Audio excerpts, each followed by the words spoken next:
ایک تجسس مجھے مجبور کرتا تھا کہ میں تہ تک پہنچ کے حقیقت معلوم کروں، ورنہ میرے لیے یہ ایک لا حاصل درد سر بن گیا تھا۔ پھر میں نے ایک سرا پکڑ کر کراچی جانے کا فیصلہ کیا۔ لاہور کے مقابلے میں کراچی کا موسم سمندر کی جانب سے آنے والی ہوا نے بے حد خوشگوار بنا دیا تھا۔ یہ علاقہ ویسے بھی سمندر کے بے حد قریب تھا۔ سیما نے اشرف پراپرٹی ڈیلر کو جس فون نمبر سے کال کیا تھا وہ اسی علاقے کا تھا۔ فون نمبر سے میں نے بآسانی معلوم کر لیا تھا۔ یہ پہلے ماہی گیروں کے گوٹ تھے۔ جب آبادی بڑھی تو یہ علاقہ بھی ترقیاتی اسکیم کا حصہ بن گیا۔ اب یہاں متوسط طبقے کے لوگوں کی اکثریت تھی، جنہوں نے اپنی بچت سے یا قرض لے کر چھوٹے چھوٹے گھر بنائے تھے۔ زیادہ تر مکانات 80 اور 120 گز کے تھے۔ آخری حصے میں تھوڑے سے مکانات 200 گز پر بنے ہوئے تھے۔ مکانوں کے نمبر ترتیب میں تھے۔ چنانچہ میں ٹیکسی سے اترنے کے بعد خود ہی نیم اور نمبر پلیٹ دیکھتا ہوا آگے چلتا گیا۔ وہ مکان ایک دم ہی میرے سامنے آ گیا۔ ابھی میں مکان کا جائزہ ہی لے رہا تھا کہ دروازہ کھلا اور سیما باہر آ گئی۔ میں نے کوشش کی کہ اجنبیت اور لا تعلقی کا انداز برقرار رکھوں، لیکن یہ ممکن نہیں تھا کیونکہ میں عین اس کے گھر کے دروازے کے سامنے کھڑا تھا۔ میری یہ خواہش بھی پوری نہ ہوئی کہ وہ مجھے نہ پہچانے۔ مجھ پر نظر پڑتے ہی وہ آہستہ آہستہ آگے آئی۔ آپ کو میں نے پہلے بھی دیکھا ہے، میں نے خوش اخلاقی سے مسکرا کے کہا۔ کراچی کے ایک ہوٹل میں ساحل پر میں اکیلا تھا۔ آپ کے ساتھ ایک اور صاحب تھے غالباً۔ اس نے سر ہلایا۔ وہ میرے شوہر ہیں۔ کون ہیں آپ؟ کیا چاہتے ہیں اور کیوں پیچھا کر رہے ہیں ہمارا؟ میں نے کہا ایسی کوئی بات نہیں، میں اسے اتفاق تو نہیں سمجھ سکتی۔ آپ میرے گھر کے سامنے کھڑے کیا کر رہے تھے آخر؟ میں نے کہا خفا ہونے کی کوئی وجہ نہیں، میں آپ ہی سے ملنے آیا تھا۔ گھنٹی بجانے والا تھا کہ آپ آ گئیں۔ کیوں ملنا چاہتے ہیں آپ مجھ سے؟ میں نے کہا میں آپ سے نہیں وحید مراد سے ملنے آیا تھا۔ وہ چونکی۔ کون وحید مراد؟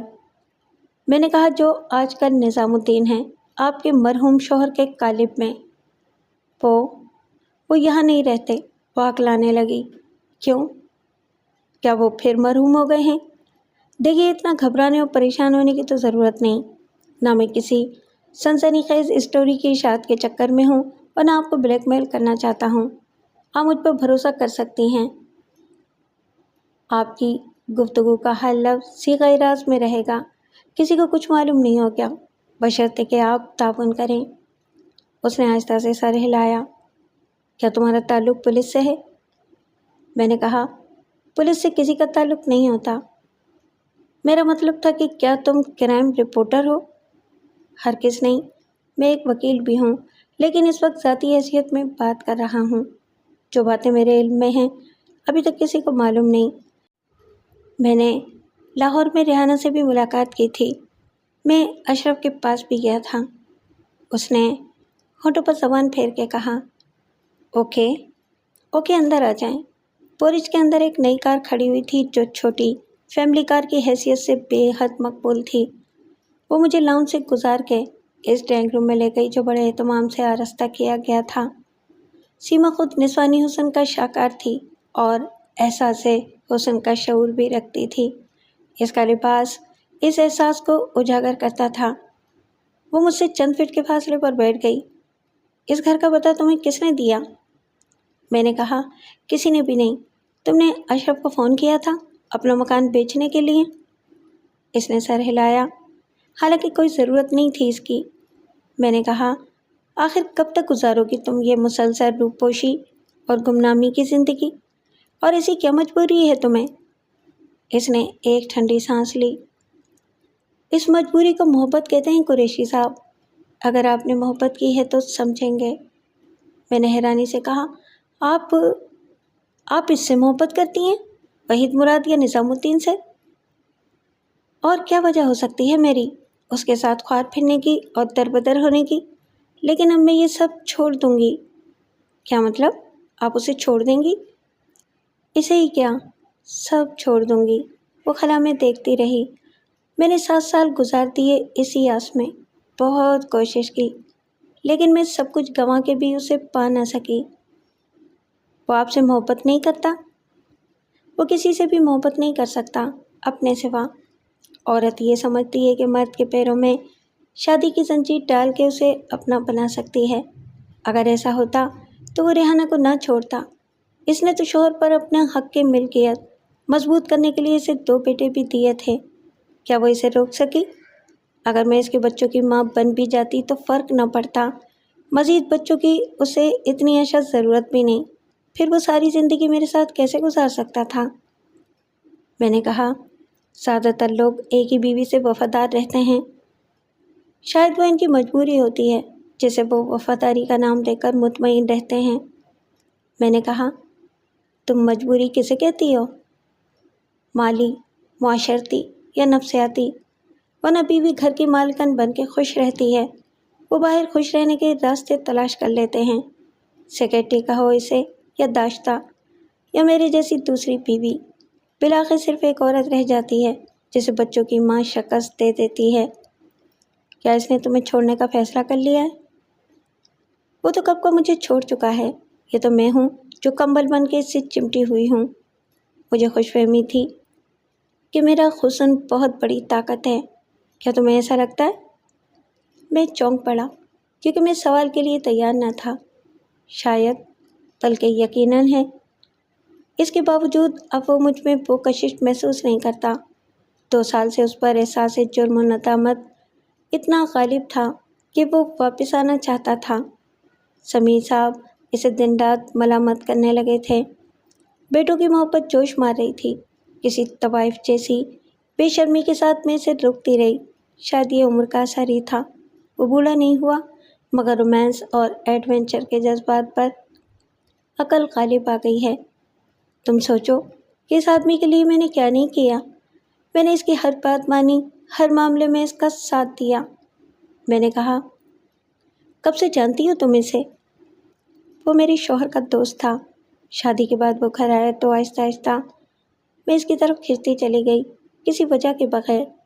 میرا مطلب ہے کہ وحید مراد نے مجھ پر ڈورے نہیں ڈالے، نہ ایسے اسباب پیدا ہوئے کہ اسے اور مجھے کوئی فلمی موقع ملتا۔ حادثاتی طور پر تو کچھ نہیں ہوا۔ میں نے کہا، کیا تمہارا شوہر؟ نہیں، وہ ہر لحاظ سے مثالی شوہر تھا۔ تعلیم یافتہ، خوشحال، خوبرو، مجھ سے بے حد محبت کرنے والا۔ شاید اس کے مقابلے میں وحید مراد بہت کمتر سمجھا جا سکتا ہے۔ مگر میں کیا کرتی؟ جو کچھ ہوا اس میں میرا اختیار نہ تھا، اور میں دیوانگی میں مبتلا ہو گئی۔ اور بس، میرے جیسی عورت کی طرف سے پہل ہو تو کوئی بھی مرد فائدہ اٹھانے میں دیر نہیں لگاتا۔ شادی تمہاری مرضی سے ہوئی تھی؟ ہاں، میری خوشی اور رضامندی اس میں شامل تھی، اس لیے کہ میرا کسی کے ساتھ کوئی افیئر نہیں تھا، نہ ہی کسی سے عہد و پیما تھے۔ میں کوئی فلرٹ ٹائپ لڑکی نہیں تھی۔ بہت جان دینے والے تھے مجھ پر، مجھ سے شادی بھی کرنا چاہتے تھے، مگر کامیاب نہیں ہوئے۔ جوانی میں ایک تو سیریس نظر آنے والے اور کچھ محض دل لگی کے عشق تو ہر لڑکی کر لیتی ہے۔ وہ عشق جو برباد کرتا ہے، جان لیوا ہوتا ہے، اور وہ شادی کے بعد ہوا جو چھپائے نہیں چھپتا۔ میں نے کہا، ہاں، مگر میرے شوہر کو پتہ نہیں چلا، کیونکہ وہ PIA میں تھا، جہاں اس کی ڈیوٹی ہر 2 دن بعد بدل جاتی تھی۔ 2 دن دوپہر، پھر رات، پھر صبح۔ شادی کے 4 سال بعد وہ مر گیا۔ کیسے؟ میں نے کہا، طبعی موت یا… وہ کچھ دیر سوچتی رہی، جیسے کسی فیصلے پر پہنچنے کی کوشش کر رہی ہو۔ میرا خیال ہے کہ اب جھوٹ بولنے کی ضرورت نہیں رہی۔ ویسے تو اس کی موت حادثاتی تھی۔ وہ رات کی ڈیوٹی کے بعد گھر آ رہا تھا کہ کسی نامعلوم گاڑی کی ٹکر سے ہلاک ہو گیا، لیکن وہ گاڑی وحید مراد چلا رہا تھا۔ پھر کتنے عرصے بعد تم نے اس سے شادی کی؟ 3 سال بعد۔ میں نے کہا، اس وقت بھی وہ ایک بلڈر تھا، بہت پیسہ تھا اس کے پاس، اور اس کی شادی بھی ہو چکی تھی۔ ہاں، مگر ہم یہاں نہیں رہتے تھے۔ میں کراچی میں تھی اور وہ کاروبار کے بہانے ہر ہفتے آ جاتا تھا۔ ہم اس کی لانچ پر چلے جاتے تھے، گہرے سمندر میں، جہاں ہمیں کوئی ڈسٹرب نہیں کر سکتا تھا۔ وہ بہت خوبصورت لانچ تھی، اس نے مجھے تحفے میں دی تھی، اور اس کا نام بھی میرے نام پر رکھا تھا، سیما۔ اس پر صرف 2 افراد کا عملہ تھا۔ ایک جو اسے چلاتا تھا اور اس کی دیکھ بھال کرتا تھا وہ ایک بوڑھا ملا تھا۔ اس کا دنیا میں کوئی نہیں تھا، وہ رہتا بھی لانچ پر ہی تھا۔ دوسرا بیچارہ تیسری جنس کا تھا، نہ مرد نہ عورت۔ وہ کھانا پکانے اور صفائی کے کام بڑے شوق سے کرتا تھا، سنانہ کپڑے پہن کر رہتا تھا اور بہت ہی خدمت گزار تھا۔ اب وہ لانچ نوازش علی کے قبضے میں ہے۔ وحید مراد نے واپس کیوں نہیں لی؟ کیسے لیتا؟ وہ تو مر چکا ہے۔ قانونی طور پر کاغذات میں اسی کا نام لکھا ہوا ہے۔ اس کی ملکیت میرے نام ہو جاتی تو نوازش علی کیسے اس پر رہ سکتا تھا؟ وحید مراد قانونی چارہ جوئی نہیں کر سکتا۔ وحید مراد نے اسی لانچ سے سمندر میں کود کے خودکشی کی تھی۔ کیا اس وقت بھی تم اس کے ساتھ تھیں؟ اس نے اقرار میں سر ہلایا۔ لانچ کو وہ خود چلا کے گہرے سمندر میں لے گیا تھا، ساحل سے کئی میل دور۔ اور پھر وہاں سے تم دونوں کیا تیر کر واپس آئے تھے؟ اس نے کہا نہیں، میں تو بس سوئمنگ پول میں تیر لیتی ہوں۔ وہ اچھا پیراک تھا مگر 4-5 میل سمندر میں تیرنا اس کے بس کی بات بھی نہیں تھی۔ ہم ایک چھوٹی سی ہوا بھرنے والی ایئر بوٹ میں ساحل تک لوٹے تھے۔ یہ ربر بوٹ وہ باہر سے لایا تھا۔ ایمرجنسی کے لیے ایک بوٹ ہمیشہ لانچ پر موجود رہتی تھی۔ بوٹ میں 2 افراد بیٹھ کے جا سکتے تھے۔ اس روز لانچ کا عملہ کہاں تھا؟ وحید نے انہیں چھٹی دے دی تھی۔ وہ عام طور پر ہفتے کو گھومنے پھرنے شہر چلے جاتے تھے اور اتوار کی رات کو لوٹ کر آ جاتے تھے۔ میں نے بتایا ہے نا کہ دونوں کا ایک دوسرے کے سوا دنیا میں کوئی نہیں تھا۔ وحید نے مجھے بتا دیا تھا کہ ان کے درمیان ازدواجی تعلقات ہیں اور یہ بات سبھی کو معلوم تھی۔ میں نے کہا کیا ان سے پوچھ گچھ نہیں کی گئی تھی؟ انہوں نے وہی کہا جو وحید نے سمجھا دیا تھا۔ انہوں نے میرے بارے میں کوئی بات نہیں کی تھی۔ یہ کہا کہ وحید صاحب کچھ عرصے سے لانچ پر ہی رہنے لگے تھے۔ انہوں نے سب سے ملنا جلنا چھوڑ رکھا تھا اور یہ کہا تھا کہ کوئی انہیں پوچھتا ہوا آئے تو اسے کچھ نہ بتایا جائے، لیکن لانچ کے بارے میں کسی کو بھی علم نہیں تھا، وحید کی بیوی بچوں کو بھی نہیں۔ انہوں نے یہی کہا کہ مالک روپوشی کی زندگی گزار رہے تھے، بہت شراب پینے لگے تھے اور ان کی صحت بہت خراب ہو گئی تھی۔ وہ رات بھر جاگتے تھے اور اکثر روتے بھی تھے۔ وحید نے انہیں معقول معاوضہ دیا ہوگا؟ یہ کہنے کا اگر دیا تھا تو مجھے معلوم نہیں۔ وحید کے پارٹنر نے بعد میں پولیس کو میرے بارے میں بتا دیا تھا۔ اسے میرا نام بھی معلوم تھا لیکن اور کچھ نہیں۔ یہ بھی نہیں کہ ہم شادی کر چکے ہیں۔ وہ خود بھی عیاش آدمی تھا، کوئی نہ کوئی عورت اس کے ساتھ بھی ہوتی تھی۔ دونوں ان معاملات میں ایک دوسرے سے کبھی کچھ نہیں پوچھتے تھے۔ کیا وہ دونوں میاں بیوی جو عملے میں شامل تھے اب بھی نوازش علی کے ساتھ ہیں؟ ہاں، ان سے زیادہ وفادار اور خدمت گزار ملازم اسے کہاں مل سکتے تھے؟ میں نے کہا مشہور یہی ہے کہ جب وہ غائب ہوا تو لاکھوں کا مقروض تھا، اس کے بعد کچھ بھی نہیں تھا۔ کیا یہ سچ ہے؟ نہیں، یہ سچ نہیں ہے۔ یہ پیسہ ہی تھا جو اس کے کام آیا۔ بعد میں تو دولت اس کے لیے ہاتھ کا میل ہو گئی تھی۔ وہ مٹی میں ہاتھ ڈالتا تو سونا بنا لیتا تھا۔ ہم ساری دنیا میں پھرتے رہے، میں اس کی مددگار تھی۔ ایسا کیا بزنس تھا اس کا؟ اس نے کہا وہی جس میں لاکھوں کے کروڑوں بن جاتے ہیں، ڈرگ۔ وہ ایک گروہ میں شامل تھا۔ سال بھر پہلے اسے شرافت کا دورہ پڑا، تم اسے نروس بریک ڈاؤن بھی کہہ سکتے ہو۔ اسے بیوی بچوں کی یاد آنے لگی۔ ان کے ساتھ ہونے والی زیادتی کا احساس پریشان کرنے لگا۔ حالانکہ اس کی بیوی کو 1 کروڑ مل چکے ہیں، لیکن اسے دکھ تھا کہ بیوی بچوں نے بہت سخت حالات دیکھے، بہت برا وقت گزارا۔ وہ اس کی تلافی کرنا چاہتا تھا۔ بیوی کی وفاداری میری محبت پر غالب آ گئی۔ بچے اہم ہو گئے، میری حیثیت کسی داشتہ جیسی ہو گئی۔ وہ اسی لیے واپس آیا تھا کہ انہیں ساتھ لے جائے۔ وہ پچھتاوے کے عذاب میں اس حد تک بڑھ گیا کہ خود کو قانون کے حوالے کرنے کی سوچنے لگا۔ اسے افسوس ہونے لگا کہ اس کی روپوشی کی وجہ سے اس کے دوست اور بزنس پارٹنر نے جیل کاٹی۔ وہ تو تمام قرض خواہوں کی ساری رقم بھی واپس کرنے کے لیے تیار تھا۔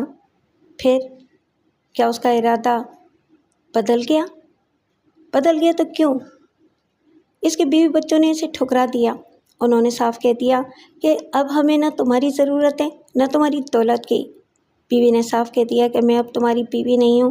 قانونی طور پر یہ نکاح فسخ ہو گیا ہے اور تم میرے سامنے آئے تو میں تمہیں گولی مار دوں گی، تمہاری صورت بھی نظر آئی تو پولیس کو بتا دوں گی۔ ایسا ہی جواب اس کے چھوٹے بیٹے نے بھی دیا۔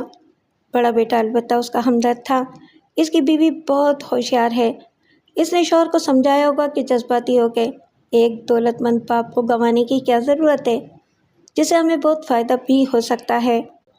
خاموشی کا ایک اور مختصر وقفہ آیا، جس میں وہ نظریں خلا میں جمائے اپنے ناخنوں کو دانتوں سے کترتی رہی، اور میں یہ سوچتا رہا کہ زندگی اب اسے کہاں لے جائے گی، ماضی سے حال اور مستقبل تک۔ اس کے لیے آسودگی اور سکون کی منزل کب آئے گی؟ سب کچھ ہونے کے باوجود کچھ نہ ہونے کا عذاب اس کے ساتھ کیوں ہے؟ بالآخر اس نے کہا، اتنی دیر ہو گئی، میں نے چائے کے لیے بھی نہیں پوچھا۔ میں اٹھ کھڑا ہوا۔ تھینک یو، ابھی اس کی ضرورت نہیں۔ کیا آپ مجھے بتا سکتی ہیں کہ اب وہ کہاں ہوگا؟ میں ہمیشہ اندازے قائم کرتی رہی ہوں، یقین کے ساتھ کبھی نہیں کہہ سکتی کہ اس کے ذہن میں کیا ہے، وہ کب کیا کر سکتا ہے۔ وہ کہیں بھی ایک یو ٹرن لے سکتا ہے اور ایک دائرے میں گھوم کے پھر وہیں آ سکتا ہے۔ اپنے بیوی بچوں سے ٹھکرائے جانے کے بعد وہ بہت مایوس تھا، مگر وہ بار بار ان کی طرف جا سکتا ہے۔ اس نے نوازش علی سے ملنے کی بات بھی کی تھی، وہ چاہتا تھا کہ اس کے نقصانات کی تلافی کر دے۔ اس نے جتنا عرصہ جیل میں کاٹا اس کی معافی مانگے۔ مجھے وہ لانچ کہاں ملے گی؟ وہیں بندرگاہ کے علاقے میں۔ میرا خیال ہے کہ دوسری لانچوں والوں کو اس کا پتہ ہوگا، وہ بتا دیں گے۔ میں نے سوچتے ہوئے کہا، اس کے علاوہ یہ بھی ممکن ہے کہ وہ اپنے بڑے بیٹے کے گھر میں مل جائے۔ کیا تمہیں اس کا پتہ معلوم ہے؟ ہاں، میں تمہیں لکھ دیتی ہوں، اس نے کہا اور اندر گئی۔ وہ واپس آئی تو اس کے ہاتھ میں ایک کاغذ کا پرزہ تھا جو اس نے مجھے تھما دیا۔ میں نے دروازے کے قریب پہنچ کر اس کا شکریہ ادا کیا تو اس نے کہا، قریشی صاحب، آپ کا وحید کے معاملہ سے کیا تعلق ہے؟ میرا مطلب ہے کہ آپ کا انٹرسٹ کیا ہے؟ میں نے کہا، انٹرسٹ میرا نہیں تھا، ایک اور شخص کا تھا۔ اس نے مجھ سے کہا تھا کہ میں وحید کا پتہ چلاؤں کہ کیا وہ واقعی زندہ ہے۔ وہ ایک قرض خواہ بن کے آیا تھا۔ اس نے کہا کہ وحید کی بیوی نے اس کی بیمہ کمپنی سے 1 کروڑ وصول کر لیے ہیں، اور یہ ثابت ہو جائے کہ وحید کی خودکشی ایک فیملی ڈرامہ تھی تو کمپنی 1 کروڑ واپس لے گی۔ جو رقم وصول ہوگی اس کا ایک حصہ مجھے بھی ملے گا، کمیشن، انعام یا حق کے محنت۔ لیکن وہ سب جھوٹ تھا۔ کیا جھوٹ تھا؟ امجد فاروقی نام کا کوئی شخص انشورنس کمپنی میں ڈپٹی جنرل مینیجر نہیں، اور نہ کمپنی دھوکے سے لی جانے والی 1 کروڑ کی رقم کی وصولی کے لیے قانونی چارہ جوئی کا ارادہ رکھتی ہے۔ یہ مشکل کام ہے، شاید ناممکن۔ وحید کی بیوی رقم واپس نہیں کرے گی۔ پتہ نہیں اس شخص نے اتنا بڑا اور احمقانہ جھوٹ کیوں بولا تھا۔ کیا تم کسی امجد فاروقی سے واقف ہو؟ اس نے نفی میں سر ہلایا۔ وحید نے کبھی ذکر نہیں کیا۔ حقیقت تو میرے سامنے آ گئی ہے، لیکن مجھے کسی قسم کا مالی فائدہ حاصل نہیں ہوا، میرا وقت بھی ضائع ہوا اور پیسہ بھی۔ اگر وہ تمہیں ملا تو کیا تم اسے پولیس کے حوالے کر دو گے؟ پتہ نہیں، اصولاً تو مجھے ایسا کرنا چاہیے، لیکن یہ بڑا لمبا چکر ہے، گڑھے مردے اکھاڑنے سے کسی کو بھی فائدہ نہیں ہوگا۔ وہ میرے ساتھ بیرونی گیٹ تک آئی۔ اگر وہ تمہیں نہ ملے تو کل ساحل سمندر پر ولیج ریسٹورانٹ میں آ جانا، اس نے وہاں مجھ سے ملنے کا وعدہ کیا ہے، کل فیصلہ ہو جائے گا۔ میں نے پلٹ کے پوچھا، فیصلہ؟ کس بات کا فیصلہ؟ یہی کہ وہ کیا کرنا چاہتا ہے، کہاں رہنا چاہتا ہے اور کس کے ساتھ، تاکہ میں بھی اپنی مرضی سے جی سکوں یا مر سکوں۔ یہ تو نہیں ہو سکتا کہ میں اس کے پیچھے پیچھے چلتی رہوں، خوار ہوتی رہوں، اور وہ اپنے پیچھے رہ جانے والی زندگی کے پیچھے رہے۔ دنیا کے لیے وہ مر گیا، میرے ساتھ اس نے دوسری دنیا بسا لی، اب وہ پھر اسی دنیا میں لوٹ کر کیسے جا سکتا ہے؟ مجھے اکیلا چھوڑ کے؟ میں کہاں جاؤں؟ میرے لیے تو کوئی پرانی دنیا نہیں رہی۔ میں نے کہا، میری ہمدردی آپ کے ساتھ ہے۔ وہ اداسی سے مسکرائی۔ یہ ہمدردی ہے یا دلچسپی؟ تم صرف تماشائی ہو۔ میں نے اس کی تردید نہیں کی، کیونکہ سچ بہرحال یہی تھا۔ 1 گھنٹے بعد میں مچھلی بندر یا فش ہاربر کے علاقے میں تھا۔ مجھے امید تھی کہ دن رات سمندر میں کشتیاں اور لانچ لے کر جانے والے ماہی گیروں سے مجھے ایک پرائیویٹ لانچ کا سراغ لگانے میں مدد ضرور ملے گی۔ میرا پہلا گھنٹہ لا حاصل رہا۔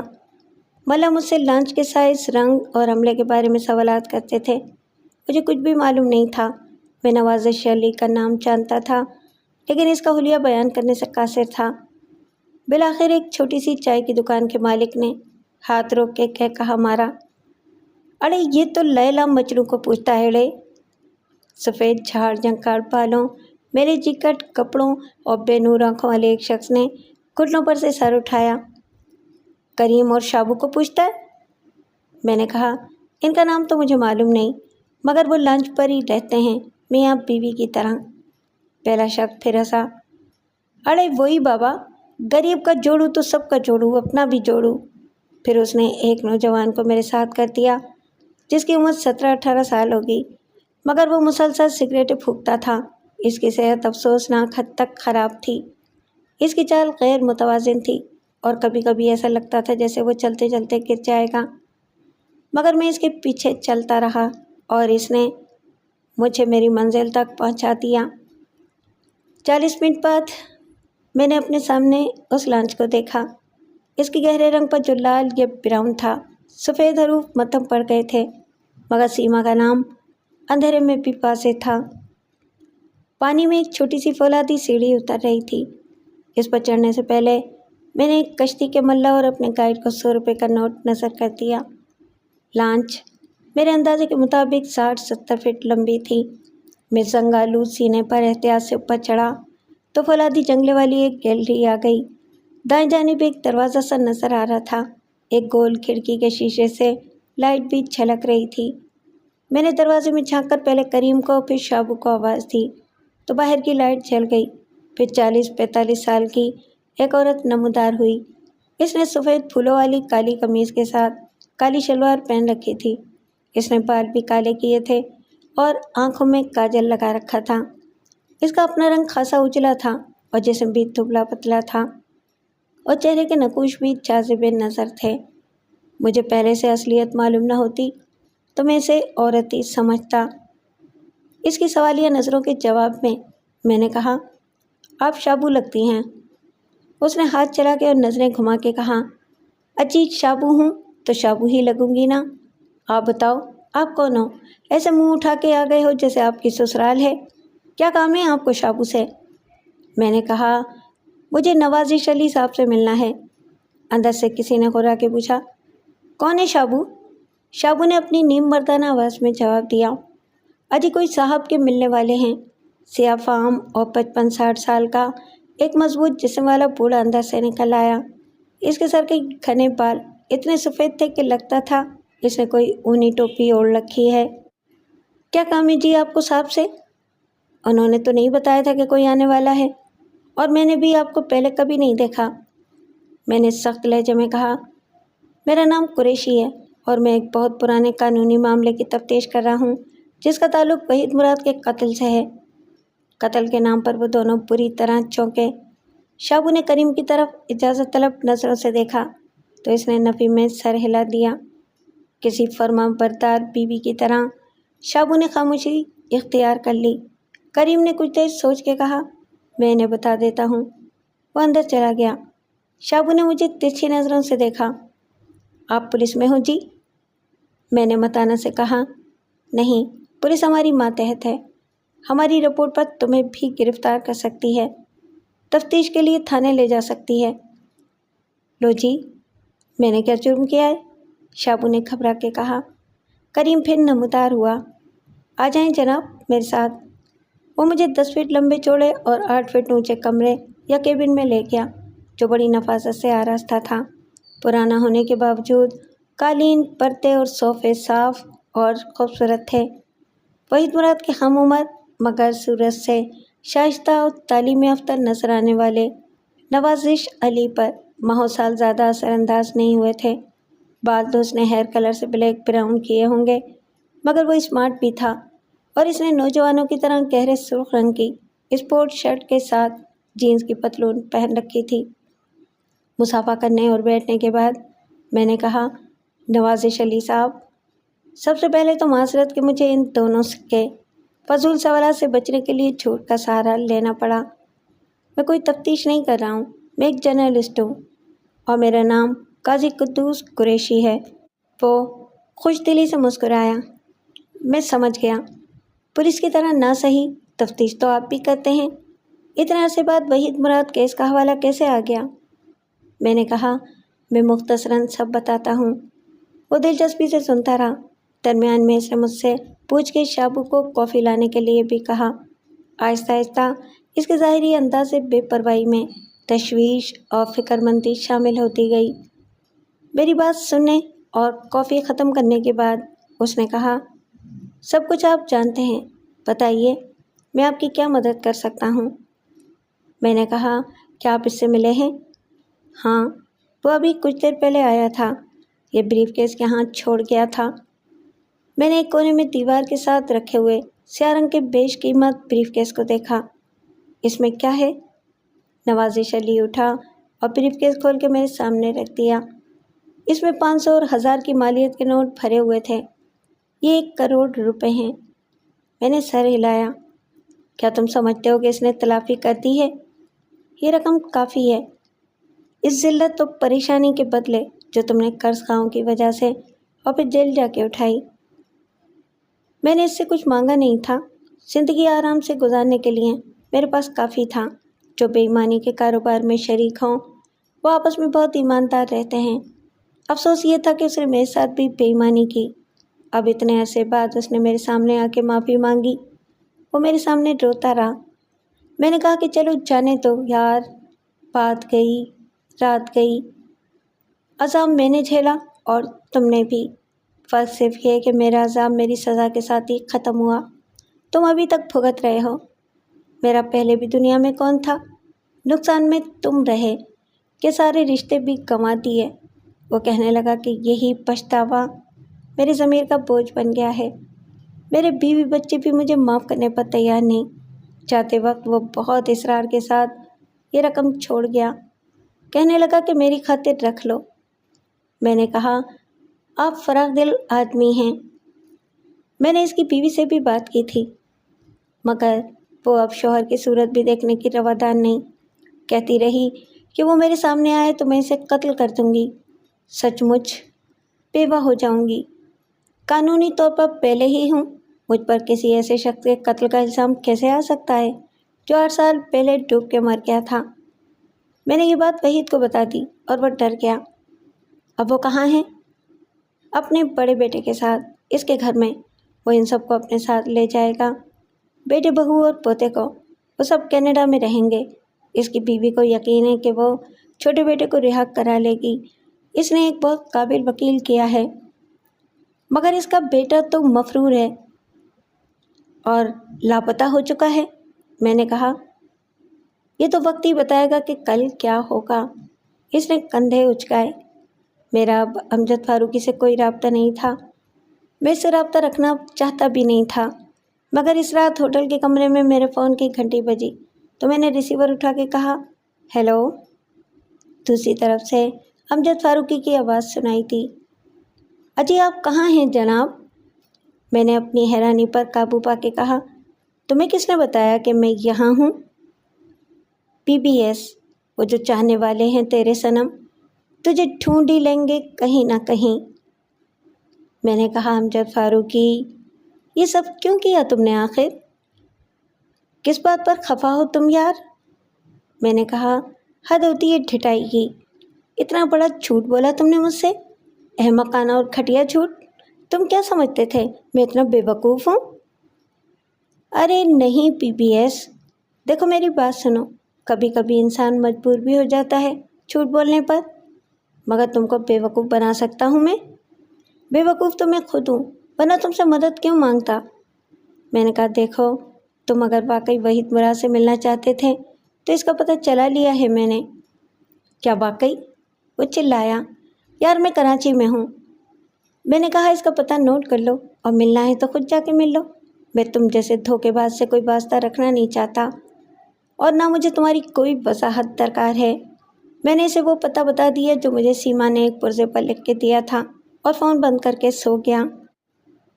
صبح میں دیر سے اٹھا، غسل اور ناشتے سے فارغ ہو کے میں نے گھڑی دیکھی تو 11 بجے تھے۔ اب میں واپس جانا چاہتا تھا، میرا کام ختم ہو گیا تھا۔ امجد فاروقی یا جو بھی وہ تھا، وحید مراد سے ملے نہ ملے، مجھے ان دونوں سے ملنے کی کوئی ضرورت محسوس نہ ہوتی تھی۔ PIA کا بکنگ آفس ہوٹل سے زیادہ دور نہیں تھا، لیکن وہاں جا کر مجھے کوفت اور مایوسی ہوئی کہ سارا دن جانے والی کسی فلائٹ میں، یہاں تک کہ نائٹ کوچ پر بھی کوئی سیٹ دستیاب نہیں تھی۔ مجھے اگلے روز کے لیے بھی شام کی فلائٹ پر جگہ ملی۔ سڑک پر شام کے اخبارات فروخت کرنے والے لڑکے دوڑ دوڑ کے اور چلا چلا کے اخبار بیچ رہے تھے۔ میرا ارادہ کوئی اخبار خریدنے کا نہیں تھا، مگر ایک ہاکر کے اعلان نے مجھے متوجہ کر لیا۔ پڑھیے صرف 1 روپے میں 8 سال پرانے مردے کا قتل۔ کوئی شام کے اخبارات ایسی ہی بے سروپا مگر سنسنی خیز سرخیاں جماتے تھے اور لوگ بھی یہ بات سمجھتے تھے، مگر پھر بھی ہاکر کا اعلان عام دلچسپی کا سبب بن گیا تھا اور یقین نہ کرنے کے باوجود لوگ 1 روپے کی قربانی دے رہے تھے۔ یہ قربانی میں نے بھی دی، مگر اس کی وجہ میرے ذہن میں بجلی کے کوندے کی طرح چمکنے والا ایک خیال تھا۔ خبر ایک باکس میں تھی اور اس کے ساتھ ہی لاش کا خون آلود چہرہ نظر آ رہا تھا۔ شک و شبے کی گنجائش ہی نہ تھی۔ تصویر وحید مراد کی تھی۔ ذیلی سرخی میں لکھا تھا کہ مقتول نے 8 سال پہلے خودکشی کی تھی۔ فٹ پاتھ کے کنارے پر رک کے میں نے خبر کی تفصیل پڑھی۔ اس میں وہ پتہ موجود تھا جہاں مقتول اپنے بیٹے، بہو اور پوتے کے ساتھ رہتا تھا۔ گزشتہ رات کسی نے گھنٹی بجا کے مقتول وحید مراد کو باہر بلایا۔ باہر ان کے درمیان کسی بات پر جھگڑا ہوا اور بات اتنی بڑھی کہ انہوں نے ریوالور نکال لیے اور ایک دوسرے پر فائر کیا۔ تاہم مقتول نے جو گولی چلائی وہ قاتل کے پیٹ میں لگی، لیکن قاتل کی گولی مقتول کے دل میں اتر گئی اور اس کی وہیں موت واقع ہو گئی۔ قاتل کو، جس کا نام امجد فاروقی بتایا جاتا ہے، شدید زخمی حالت میں گرفتار کر کے اسپتال منتقل کر دیا گیا، جہاں اس کو طبی امداد دی جا رہی ہے، مگر ڈاکٹروں کے مطابق اس کی حالت تشویشناک ہے۔ پولیس سے رپورٹر صرف اتنا معلوم کر سکا تھا کہ مقتول 8 سال پہلے ایک بلڈر تھا اور لوگوں کے کروڑوں روپے لے کر غائب ہو گیا تھا۔ اس کے بارے میں مشہور تھا کہ اس نے سمندر میں کود کے خودکشی کر لی تھی، مگر اس واردات سے پتہ چلتا تھا کہ وہ جھوٹ تھا۔ رپورٹر کا اندازہ تھا کہ قاتل بھی کوئی ایسا ہی شخص ہے جس کا پیسہ مقتول بلڈر نے کھا لیا تھا اور اس کے زندہ ہونے کی خبر پا کے وہ اپنا قرض میں سود وصول کرنے آیا تھا۔ قاتل نے ابھی تک کوئی بیان نہیں دیا ہے۔ مزید سنسنی خیز انکشافات کی توقع ہے۔ امجد فاروقی سے میری بات گزشتہ رات 11 بجے کے بعد ہوئی تھی۔ وحید مراد کا پتہ حاصل ہوتے ہی وہ روانہ ہو گیا۔ روز اول سے ہی اس کا مقصد کچھ اور نہیں تھا۔ مجھے رپورٹر کا اندازہ خاصا درست لگا کہ وحید مراد نے امجد فاروقی کے ساتھ بہت بڑا فراڈ کیا تھا۔ شاید اس نے امجد فاروقی کی عمر بھر کی کمائی لوٹ لی تھی اور اسے کنگال کر دیا تھا۔ ممکن ہے کہ اس نے اپنی بیوی کا یا ماں کا زیور بیچا ہو یا کسی سے قرض لے کر فائدے کی امید میں اس گھر کی ادائیگی کی ہو جو اسے کبھی نہ ملا۔ لیکن دشمنی کی وجہ کچھ اور بھی ہو سکتی تھی۔ وجہ کچھ بھی ہو، امجد کے دل میں سلگنے والی نفرت کی آگ برسوں بعد بھی بجھی ہی نہیں تھی۔ جیسے ہی اسے معلوم ہوا کہ وحید زندہ ہے، اس نے ایک بہت بڑا جھوٹ بول کے مجھے اس کی تلاش پر مامور کر دیا۔ وہ جانتا ہوگا کہ میں انتقام کی خواہش پوری کرنے کے لیے اس کا اعلی کار نہیں بن سکتا۔ وہ مجھے پیشہ ورانہ خدمات کے عوض نقد اور پیش کی کوئی پیشکش، معاوضہ ادا کرنے کی پوزیشن میں بھی نہیں تھا۔ چنانچہ اس نے مجھے بے وقوف بنایا کہ جب انشورنس کمپنی کو 1 کروڑ واپس ملیں گے تو مجھے انعام میں 10-20 لاکھ ضرور دیے جائیں گے۔ یہ اتنا بوگس جھوٹ تھا کہ چل ہی نہیں سکتا تھا، مگر اب مجھے افسوس تھا کہ کتنی آسانی سے میں نے اسے سچ مان لیا اور اس جھوٹ کا راز کتنی دیر سے فاش ہوا۔ امجد فاروقی کے دل کی مراد بر آئی۔ اسے اپنے دشمن کا پتہ چل گیا اور اس نے فوراً اسے ٹھکانے بھی لگا دیا۔ اسے امید نہیں ہوگی کہ آدھی رات کے وقت اس کے بلانے پر وحید مراد باہر آئے گا تو وہ بھی مسلح ہوگا۔ اس نے پہل کی اور امجد فاروقی کو گولی مار دی۔ مگر اس نے بھی مرتے مرتے جوابی فائر کر دیا۔ اب امجد فاروق کی شدید زخمی اور پولیس کی تحویل میں تھا۔ وہ زندہ رہا تو برسوں جیل میں گزارے گا، تاہم ابھی وہ زندہ تھا اور پولیس کی تحویل میں تھا۔ یہ مشکل ضرور تھا، لیکن ناممکن نہیں تھا کہ میں اس سے مل کے اپنے اندازوں کی تصدیق کر لوں۔ میرے ذہن میں ایسے بہت سے لوگوں کے نام آئے جو ہماری مدد کر سکتے تھے۔ ایک ڈی ایس پی مجھے سب سے موزوں لگا، باقی تمام خوبیاں اس میں وہی تھیں جو 20 برس تک ہر نچلے عہدے اور ہر تھانے کا تجربہ حاصل کرنے، یعنی گھاٹ گھاٹ کا پانی پینے والے ہر پولیس افسر میں پیدا ہو جاتی ہیں۔ اچھی بات یہ تھی کہ اس میں دوغلا پن نہیں تھا۔ اگر کوئی کام اس کے بس سے باہر ہو تو وہ صاف بتا دیتا تھا۔ یہ بتا دیتا تھا کہ کام کرانے میں کتنا پیسہ خرچ ہوگا اور اس کے لیے کس کی سفارش درکار ہوگی۔ جو کام اس کے اختیار میں ہوتا اس کے لیے وہ مجھے انکار نہیں کرتا تھا، کیونکہ متعدد بار میں اس کی مدد کر چکا تھا۔ وہ مجھے آفس میں ہی مل گیا۔ رسمی تکلفات کے بعد اس نے گھڑی دیکھی۔ یار معاف کرنا، میں ذرا جلدی میں ہوں، تم کراچی میں کب تک ہو؟ میں نے کہا کل شام تک۔ مجھے تم سے ایک کام تھا۔ بولو۔ اچھا یوں کرتے ہیں کہ تم میرے ساتھ گاڑی میں چلو، راستے میں بات کریں گے۔ پہلے اس کا ارادہ پولیس وین میں جانے کا تھا، میری وجہ سے اس نے اپنی کار کو ترجیح دی، جسے ایک یونیفارم والا پولیس کا ڈرائیور چلا رہا تھا۔ وین ہمارے آگے رہی، جس میں ایک انسپکٹر کے ساتھ 2 مسلح افراد سوار تھے۔ میری بات سن کے وہ ہنس پڑا۔ یار یہ تو کمال ہو گیا، ہم ادھر ہی تو جا رہے ہیں۔ وہ کیس میرے علاقے کے تھانے کا ہے، بہت پرانی فائل ملی ہے مجھے۔ یہ جو بندہ قتل ہوا ہے پہلے خودکشی کر چکا تھا۔ تم اسے کیسے جانتے ہو؟ میں نے کہا اخبار کی فائلوں میں اس کے سارے کارناموں کی رودات موجود ہے، لیکن مجھے اس سے نہیں، امجد فاروقی سے ملنا ہے۔ اس نے مجھے غور سے دیکھا۔ وہ تمہارا دوست ہے؟ ہرگز نہیں، ساری تفصیل بتانے کا یہ وقت نہیں۔ اس کی حالت کیسی ہے؟ خطرے سے باہر ہے، ابھی تک اس کا بیان نہیں ہوا ہے، تم کو تھوڑا سا انتظار کرنا پڑے گا۔ میں نے کہا کوئی بات نہیں، ابھی تم کہاں جا رہے ہو؟ مجھے پوسٹ مارٹم رپورٹ دیکھنے کے بعد لاش وارثوں کے حوالے کرنی ہے۔ اس کا بیٹا ہے یہاں، اور اس کی بیوی؟ اس نے نفی میں سر ہلایا۔ اسے اطلاع دی گئی تھی، مگر اس نے آنے سے انکار کر دیا ہے۔ کہتی ہے کہ میرے لیے وہ پہلے کب زندہ تھا کہ تم مجھے اس کی موت کی خبر دے رہے ہو؟ دوران گفتگو اس نے ایک بار بھی وحید کی دوسری بیوی کا حوالہ نہیں دیا، تو میں نے بھی سیما کا نام نہیں لیا۔ وحید کی صورت دیکھنے کا مجھے کوئی شوق نہیں تھا، چنانچہ میں مردہ خانے نہیں گیا۔ ڈی ایس پی نے مجھے میڈیکل لیگل افسر کے کمرے میں بٹھا دیا تھا۔ کچھ دیر بعد اس کا بڑا بیٹا رونی صورت بنائے نمودار ہوا اور دوسری کرسی پر بیٹھ گیا۔ صاف ظاہر تھا کہ وہ باپ کی لاش وصول کرنے آیا ہے۔ اس کی صورت کے نقوش میں اپنے باپ کی جھلک بہت نمایاں تھی۔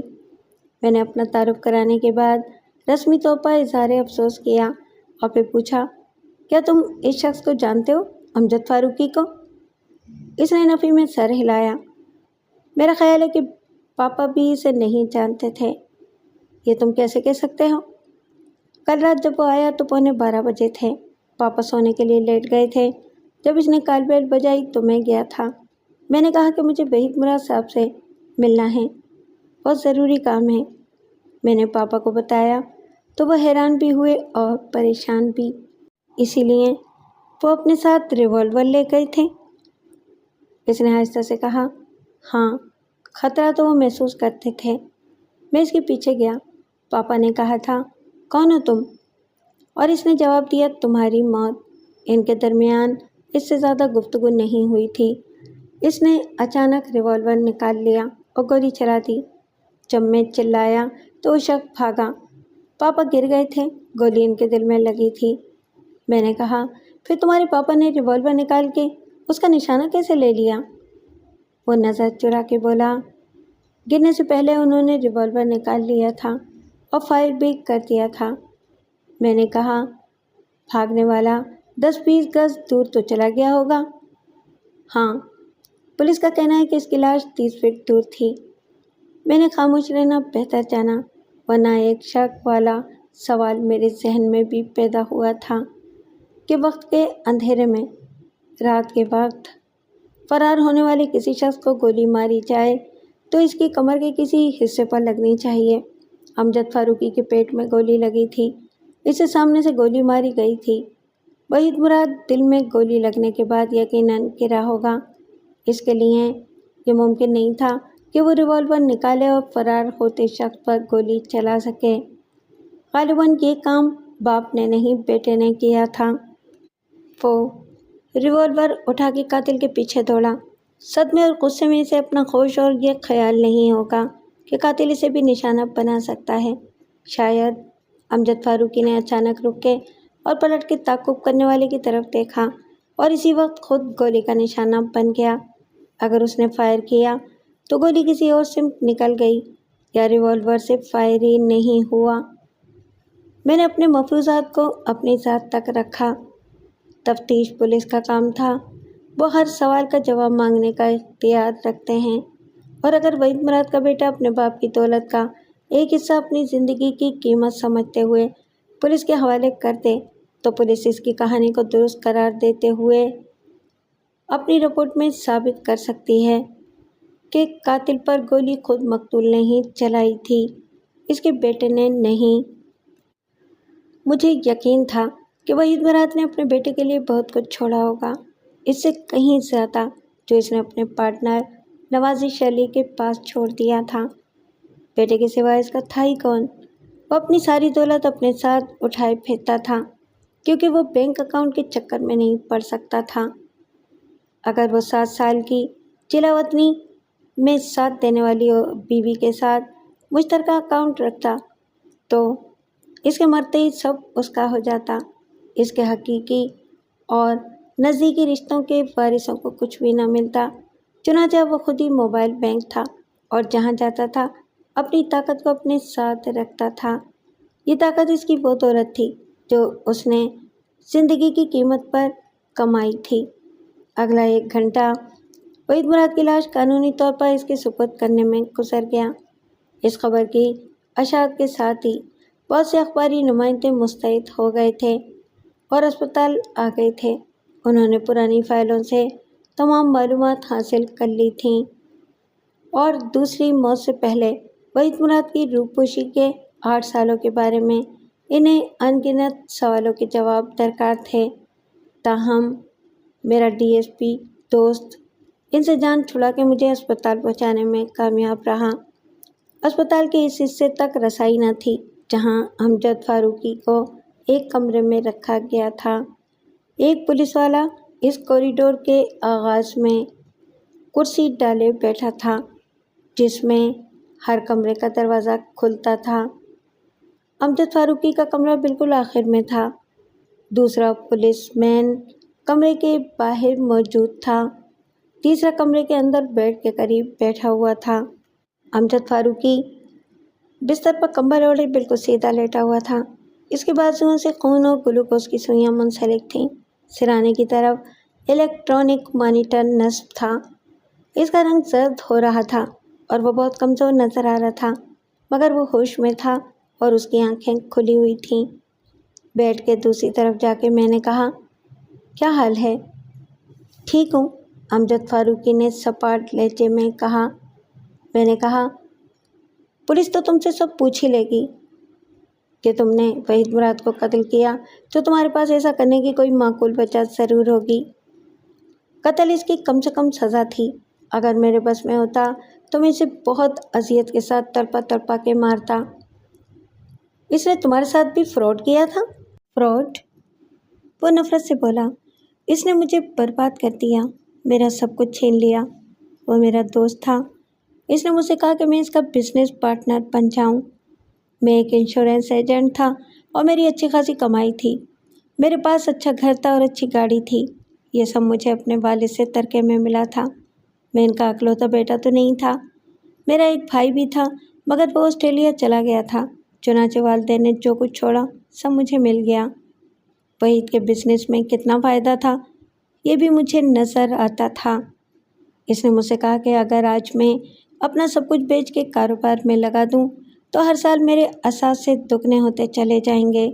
1 سال بعد میرے 1 نہیں 2 مکان بن سکتے ہیں، 2 سال بعد 4، آج 1 گاڑی ہے، 1 سال بعد میں 2 لے سکتا ہوں۔ رہنے کا کوئی مسئلہ نہیں، تم میرے فلیٹ میں بھی گزارا کر سکتے ہو۔ میں تیار ہو گیا۔ میں نے اپنا گھر، گاڑی اور بیوی کا زیور سب بیچ دیا۔ یہی نہیں، میں نے بہت بھاری شرائح سود پر 10 لاکھ کا قرضہ بھی لے لیا۔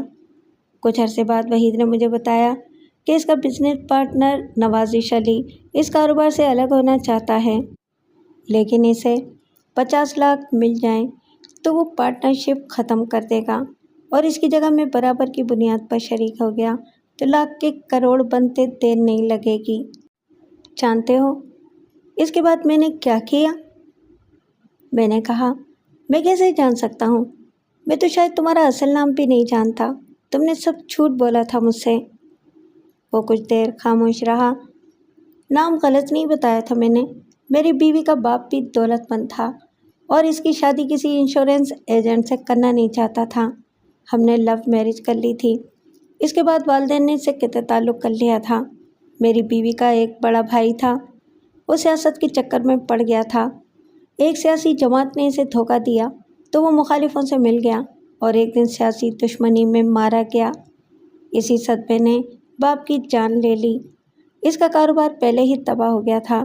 اس کی بیوی عمر رسیدہ تھی، وہ جاہل عورت تھی، اسے شوگر زیادہ ہونے کی وجہ سے نظر بھی بہت کم آتا تھا، وہ اکیلی نہیں رہ سکتی تھی، چنانچہ میری بیوی اسے اپنے گھر لے آئی تھی۔ میں نے دھوکے سے اس کا گھر بھی بیچ دیا۔ 50 لاکھ میں اسے پہلے دے چکا تھا، مزید 50 لاکھ دے کر میں نے نوازش علی کی جگہ اس کا بزنس پارٹنر بننے کا خواب پورا کر لیا، مگر وہ دھوکے باز سب کے ساتھ ساتھ میرا پیسہ بھی لے کر فرار ہو گیا۔ میرے پاس کچھ نہیں رہا، غصے اور صدمے سے میرا نروس بریک ڈاؤن ہو گیا، میں ڈپریشن میں مبتلا ہو گیا۔ ایسے میں کام کیا ہوتا، میری آمدنی ختم ہو گئی۔ میں نے محبت کرنے والی بیوی کے ساتھ بھی دھوکہ کیا تھا، میں اس کی نظر میں گر گیا تھا۔ مجبوری میں اس نے نوکری کی، اب اسی انشورنس کمپنی میں جہاں میں کئی سال پہلے ایک سیلز مین تھا، وہ ٹیلی فون آپریٹر اور ریسیپشنٹ ہے۔ میں نے حیرانی سے کہا، وہ بیوی ہے تمہاری؟ ہاں، قانونی طور پر، اس نے تلخی سے کہا۔ مجھے تو وہاں اب کوئی جانتا ہی نہیں جہاں میں نے خود کو ڈپٹی جنرل مینیجر ظاہر کیا تھا۔ جب تم مجھے فون کرتے تھے تو میری ٹیلی فون آپریٹر بیوی اس کال کو میرے گھر کے نمبر پر ٹرانسفر کر دیتی تھی اور میں تم سے بات کر لیتا تھا۔ ایسا وہ اس لیے کرتی تھی کہ اسے امید تھی کہ تم وحید مراد کو تلاش کر لو گے۔ میں نے اسے یقین دلا دیا تھا کہ تمہاری مدد سے ہماری ڈوبی ہوئی رقم مل سکتی ہے، وحید مراد مل جائے تو اسے کچھ نہ کچھ وصول کیا جا سکتا ہے، اور وہ مان گئی تھی، ورنہ اب اس سے میرا تعلق بھی نام کا رہ گیا ہے۔ اگر میں نے اسے دھوکہ نہ دیا ہوتا تو شاید وہ غریبی میں بھی میرا ساتھ گزارا کر لیتی۔ اب وہ اچھا کما رہی ہے، آفس کے بعد وہ اپنے کسی باس کے ساتھ اچھا وقت گزارتی ہے، رات کو دیر سے آتی ہے اور بعض اوقات نہیں آتی۔ وہ مجھے بھی پال رہی تھی ترس کھا کے، یا شاید مجھے اذیت پہنچانے کے لیے، سزا دینے کے لیے۔ وہ چپ ہو گیا کیونکہ اب اس کی آنکھوں سے آنسو بہہ رہے تھے۔ کچھ دیر بعد میں نے کہا، کیا تم نے کبھی وحید مراد سے اپنی رقم کی واپسی کے لیے کہا تھا؟ کیسے کہتا، وہ تو مر گیا تھا اور اس کا پتہ تم نے کل ہی بتایا تھا مجھے۔ 10 منٹ بعد میں اسے تلاش کرنے نکل گیا تھا۔ میں نے افسوس سے سر ہلایا۔ قتل کرنے سے پہلے تم نے اس سے بات تو کی ہوتی۔ اس سے کیا ہوتا، کیا وہ مان جاتا؟ میں نے کہا، وہ مان جاتا، تم نے اسے ماننے میں بہت جلدی کی، وہ تو واپس آیا ہی اس لیے تھا کہ اسے ضمیر کی خلش پریشان کر رہی تھی، وہ اپنے پرانے رشتے جوڑنے اور قرض لوٹانے آیا تھا۔ یہ تم کیسے کہہ سکتے ہو؟ میں نے کہا، کل ہی اس نے نوازش علی کو 1 کروڑ واپس کیے ہیں، اس کے نقصانات کی تلافی اور معافی کے لیے وہ خود اس کے پاس گیا تھا۔ یہ بات مجھے خود نوازش علی نے بتائی تھی۔ اگر تم تھوڑا سا انتظار کر لیتے تو وہ تمہارے پاس بھی آتا، وہ خود تمہیں تلاش کرتا، وہ تمہارے قرض کا پیسہ لوٹا دیتا، تم نے تو اسے دیکھتے ہی گولی مار دی۔ وہ مزید دکھی ہو گیا۔ میرے سینے میں نفرت اور انتقام کا آتش فشاں 8 سال سے دہک رہا تھا۔ اس کی صورت دیکھتے میرے دماغ کا فیوز اڑ گیا۔ اگر وہ تمہارا دوست تھا تو اس نے کل رات تمہیں دیکھ کر یہ کیوں پوچھا تھا کہ تم کون ہو؟ وہ تمہیں پہچانا کیوں نہیں تھا؟ میں نے اپنا چہرہ چھپا رکھا تھا اور باہر اندھیرا بھی تھا۔ میں نے کہا میں اب چلتا ہوں۔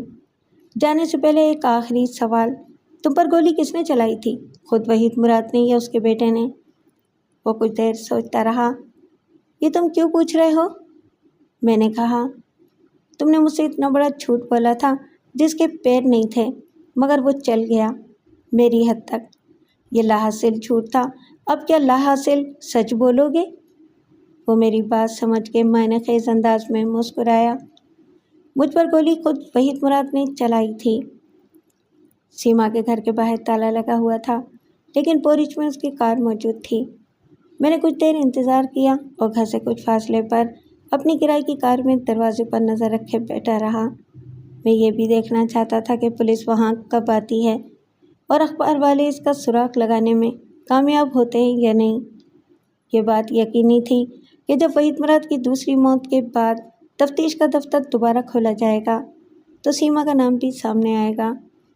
پھر پولیس اس سے گزرے ہوئے وقت کے ہر لمحے کی کہانی سن لے گی۔ یہ فرض کرنا مشکل تھا کہ ابھی تک اسے وحید کے قتل کی خبر نہ ملی ہو۔ ایسی صورت میں یہ عین ممکن تھا کہ وہ افراتفری میں نقد رقم اور ضروری اسباب سمیٹ کے فرار ہو چکی ہو، کسی فلائٹ پر لندن یا دبئی کی جانب پرواز ہو۔ فوری طور پر سیٹ نہ ملے تو وہ کسی دشواری کے بغیر روپوش بھی ہو سکتی تھی۔ گزرے ہوئے 7 برسوں میں وحید کے ساتھ رہ کے اس نے سب سیکھ لیا تھا، تاہم تھوڑا بہت امکان یہ بھی تھا کہ اسے ابھی تک معلوم ہی نہ ہو۔ گھر میں رہنے والی عورت صبح کا اخبار دیکھتی ہے، پھر ٹی وی کی خبریں۔ وحید مراد کے قتل کی خبر ایسی نہ تھی کہ ٹی وی پر نشر ہوتی۔ صبح کے بڑے اخباروں میں بھی اسے فرنٹ پیج پر جگہ پانا محال تھا۔ شام کے اخبارات گھروں میں نہیں ڈالے جاتے تھے۔ 1 گھنٹے بعد میں مایوس ہو گیا۔ ابھی تک نہ پولیس نے ادھر کا رخ کیا تھا اور نہ اخبار والوں نے۔ غالباً سیما کا یہ خفیہ ٹھکانہ کسی کے علم میں نہ تھا۔ وہ خود حالات کی بو پا کے شہر چھوڑ چکی تھی یا پھر اپنے محبوب کو آنسوؤں کا نذرانہ پیش کرنے پہنچ گئی تھی، مگر اس کا امکان بہت کم تھا کہ وہ جذبات کی رو میں بہہ کے اتنا بڑا خطرہ مول لے۔ میں واپس ہوٹل لوٹ آیا اور کھانا کھا کے سو گیا۔ شام کو چائے پیتے ہوئے مجھے پھر سیما کا خیال آیا۔ اس نے مجھ سے کہا تھا کہ وحید مراد اگر اپنے بیٹے کے گھر نہ ملے تو شام کو ساحل سمندر پر ولیج ریسٹورانٹ میں آ جانا۔ وہاں وہ مجھ سے ملنے آئے گا اور وہ اس سے فیصلہ کن بات کرے گی۔ مجھے کوئی کام نہیں تھا، کرائے کی گاڑی میرے پاس تھی اور کرفٹن کا ساحل میرا دیکھا ہوا تھا۔ جب میں ولیج ریسٹورانٹ پہنچا تو شام کے وقت تفریح کے لیے آنے والوں کا رش بڑھ گیا تھا۔ ساحل کے ساتھ ساتھ سینکڑوں کاریں کھڑی تھیں۔ وہ ریسٹورانٹ اس ساحل کے آخری حصے میں تھا۔ اپنی گاڑی ایک خالی جگہ میں لگا کے میں اندر گیا اور ایک میز پر بیٹھ گیا۔ لہریں بہت دور تھیں مگر ساحل کی ریت میں نمی تھی۔ سیما ان لوگوں میں نہیں تھی جو وہاں لائف کو انجوائے کر رہے تھے، چائے، کافی اور کولڈ ڈرنک پی رہے تھے۔ نوجوان آگے پانی تک چلے گئے تھے، بوڑھے وہیں بیٹھے تھے اور بچوں کو آگے جانے سے روک رہے تھے۔ میں نے وقت گزارنے کے لیے کافی منگوا لی۔ 15-20 منٹ بعد وہ اچانک نمودار ہوئی۔ اس نے سمندر کی طرف اترنے والی سیڑھی پر رک کے تمام میزوں پر ایک نظر ڈالی۔ میں نے اسے غروب ہوتے سورج کی شفق رنگ کرنوں میں کسی آسمانی مخلوق کی طرح دیکھا۔ وہ سرسراتے بادلوں جیسے سفید لباس میں تھی جو ساحل کی تیز ہوا میں اس کے جسم سے چپک کر رعنائی شباب کے سارے مناظر نمایاں کر رہا تھا۔ اس کی ریشمی ساڑی کا آنچل سنبھالنے کے باوجود اڑ رہا تھا، اس کے کھلے سیاہ بال بکھر رہے تھے اور اسی پوز میں وہ ہر نگاہ کا مرکز بن گئی تھی۔ میں نے اٹھ کے ہاتھ ہلایا تو وہ سیدھی میری طرف آئی۔ اس کے حسین چہرے کی شگفتہ مسکراہٹ دیکھتے میں سمجھ گیا کہ اسے وحید مراد کے بارے میں کچھ معلوم نہیں۔ وہ طے شدہ پروگرام کے مطابق فیصلہ کرنے آئی تھی کہ وحید زندگی کے سفر میں صرف اس کے ساتھ قدم ملا کے چل سکتا ہے یا نہیں، یہ جانے بغیر کہ فیصلہ تو تقدیر کر چکی ہے۔ اس کا مطلب ہے آپ کی بہی سے ملاقات نہیں ہوئی؟ اس نے بیٹھنے کے بعد کہا۔ میں نے کہا آپ کیا لیں گی؟ ابھی تو صرف کافی، اس نے کہا، حالانکہ مجھے بھوک لگ رہی ہے۔ میں نے کہا جیسے آپ کی مرضی، اور اس کے لیے کافی منگا لی۔ یہاں میں ہر روز آ جاتی ہوں، رات تک بیٹھی رہتی ہوں، مجھے یہاں بہت سکون ملتا ہے۔ وہ بولی، رات تک ساحل پر پھرتی رہتی ہوں۔ آپ اکیلی آتی ہیں؟ ہاں، اب تو اکیلی ہی ہوں، وحید پہلے آتا تھا، وہ اداسی سے بولی۔ معلوم نہیں دیکھنے والے کیا سمجھتے ہوں گے۔ میں نے کہا، آج آپ گھر میں نہیں تھیں؟ وہ چوکی، کیا آپ آئے تھے؟ میں تو کہیں بھی نہیں گئی۔ میں نے کہا، لیکن باہر تالا لگا ہوا تھا، گاڑی بھی نہیں تھی۔ گاڑی کرائے کی تھی، وحید نے منگوا لی تھی، وہ بولی۔ تالا عام طور پر لگا ہوا نظر آتا ہے، میں خود اندر سے ہاتھ ڈال کے لگا دیتی ہوں، اس کی ایک چابی وحید کے پاس بھی ہے۔ میں 1 گھنٹہ تک آپ کی واپسی کا انتظار کرتا رہا۔ کوئی خاص بات تھی؟ اس نے کافی کا گھونٹ لے کر سکون سے آنکھیں بند کرتے ہوئے کرسی کی پشت سے سر ٹکا دیا۔ مجھے اس کا یہ انداز بہت دل نشیں لگا۔ ساڑی کا آنچل پھسل گیا تھا اور نمالود ریت پر پھیل گیا تھا۔ میری ہمت نہ پڑی تھی کہ ایک بری خبر سنا کے میں اس کی شام کی خوبصورتی کا خون کر دوں۔ یہ خبر اس ایٹم بم کی طرح ہوتی جس نے پلک جھپکتے میں ایک ہنستے بستے شہر کو قبرستان میں بدل دیا تھا۔ کیوں نہ میں سب کچھ وقت پر چھوڑ دوں، کل تو مجھے جانا ہی ہے۔ وحید کو اب تک سپرد خاک کر دیا گیا ہوگا۔ اس کی پہلی بیوی نے آنے سے انکار کر دیا تھا، دوسری ابھی تک جانتی نہیں تھی کہ وہ بیوہ ہو گئی ہے۔ اس نے اچانک کہا، ایسے کیا دیکھ رہے ہو؟ میں چونک پڑا اور اپنی چوری پکڑے جانے پر خفت کو چھپانے میں ناکام رہا۔ کچھ نہیں، یہاں تمہارے سوا کیا ہے دیکھنے کو؟ کیا تم نے نوٹ کیا تھا کہ جب تم آئی تھی تو ہر نظر کس طرح تمہارے نظارے میں گم ہو گئی تھی، جو پہلے قدرت کے حسن کو دیکھ رہی تھی؟ بہت سنی ہے میں نے ایسی باتیں، مگر باتوں سے کیا ہوتا ہے؟ احساس حسن تو جذبات کا کرشمہ ہے، جذبات نہیں تو کچھ نہیں۔ وحید کو اب میری خوبصورتی نظر ہی نہیں آتی، پہلے اسے دولت جمع کرنے کا جنون تھا، وہ بے گھر بے وطن اور تنہا ہو گیا تھا۔ اس وقت میں نے وحید پر قبضہ کر لیا اور یہ سمجھتی رہی کہ میری محبت نے اسے ہمیشہ کے لیے حاصل کر لیا ہے، تو یہ غلط تھا۔ بالآخر وہ لوٹ گیا اپنے گھر کی طرف، خون کے رشتوں کی طرف اور اپنی مٹی کی طرف۔ میرا یہ حسن جس کی قوت تسخیر پر مجھے بہت غرور تھا، اسے روکنے میں ناکام رہا۔ اس نے مجھے چھوڑ دیا ہے، آج وہ نہیں آیا، شاید اب کبھی نہیں آئے گا۔ وہ اپنے آپ سے باتیں کرتے ہوئے محسوس ہوتی تھی، خلا میں دیکھ رہی تھی اور نہ جانے گزر جانے والے وقت کی کون سی یادوں میں گم تھی۔ سورج غروب ہوئے بہت دیر ہو گئی تھی، سمندر کے بے قرار وجود پر تاریکی پھیل گئی تھی، کناروں پر روشنیاں تھیں، لیکن افق تک محیط اندھیرے میں سمندر کرب سے بل کھا رہا تھا۔ وہ آنچل سنبھال کے اٹھی۔ آؤ، میں کوئی سوال کیے بغیر اس کے ساتھ چلنے لگا۔ تم نے کیا سوچا ہے؟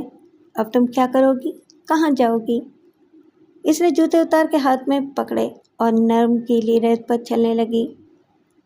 مجھے اب کچھ نہیں سوچنا، کچھ نہیں کرنا، کہیں نہیں جانا، زندگی پر سے اب میرا اعتماد اٹھ گیا ہے۔ کیا دیا ہے آخر مجھے زندگی نے؟ وہ اب پانی کی طرف بڑھ گئی تھی۔ میں نے کہا، 1 منٹ، ذرا میں جوتے اتار لوں۔ میرا خیال تھا کہ وہ رک گئی ہوگی۔ میں ریت پر گھٹنوں کے بل بیٹھ کے جوتے اتارنے لگا۔ ایک جوتے کے لیس کی گانٹھ کھولنے میں مجھے کچھ دیر لگی۔ میری انگلیاں گیلی ہو گئی تھیں اور میرے تراشے ہوئے ناخن سخت ہو جانے والی گانٹھ کو کھولنے میں مدد نہیں کر رہے تھے۔ جب میں جرابوں کو جوتے میں ڈال کے کھڑا ہوا تو وہ بہت آگے جا چکی تھی۔ میں نے چلا کے کہا، سیما، رک جاؤ، آگے مت جاؤ۔ اس نے پلٹ کے بھی نہیں دیکھا اور سیدھی چلتی چلی گئی۔ میں نے اس کے پیچھے جاتے ہوئے پھر آواز دی، سیما، سیما دیکھو آگے پانی گہرا ہے، واپس آ جاؤ سیما۔ وہ اندھیرے میں سمندر کی متلاطم سطح کے پس منظر میں ایک سفید ہیولا سا رہ گئی تھی۔ میں جوتے پھینک کے دوڑا، اچانک مجھے اندازہ ہو گیا تھا کہ وہ کیا کرنا چاہتی ہے۔ پانی کی ایک بڑی لہر نے میرے قدم اکھاڑ دیے۔ میں گر کے اٹھا تو سیما کہیں نہ تھی۔ میں دیوانہ وار چلایا، سیما، سیما، مگر جواب میں مجھے سمندر کی غراہٹ جیسی گونج کے سوا کچھ سنائی نہ دیا۔ مجھے تیرنا نہیں آتا تھا مگر میں بھاگتا گیا۔ روشنیاں بہت دور تھیں، لوگ پیچھے رہ گئے تھے، میری مدد کرنے والا کوئی نہیں تھا۔ میں شدید احساس جرم میں مبتلا تھا۔ میرے دیکھتے ہی دیکھتے اس نے خودکشی کر لی تھی اور میں کچھ بھی نہیں کر سکا تھا۔ چند منٹ پہلے وہ میرے ساتھ تھی اور اب کہیں نہیں تھی۔ پانی کی ایک اور لہر آئی اور مجھے بہا لے گئی۔ میں نے بے بسی سے ہاتھ پاؤں مارے اور بہت سخت کڑوا پانی نگلنے کے بعد ایک بار پھر ریت پر قدم جمانے میں کامیاب رہا۔ اسی وقت ایک لمحے کے لیے مجھے اپنی دھندلائی ہوئی نظروں کے سامنے سفید غبار سا دکھائی دیا۔ سیما، میں نے چلا کے کہا اور اسے پکڑ لیا۔ وہ بے سدھ تھی۔ میں نے اسے کھینچا اور اپنے کندھے پر ڈال لیا۔ مجھے کچھ اندازہ نہ تھا کہ وہ زندہ ہے یا نہیں۔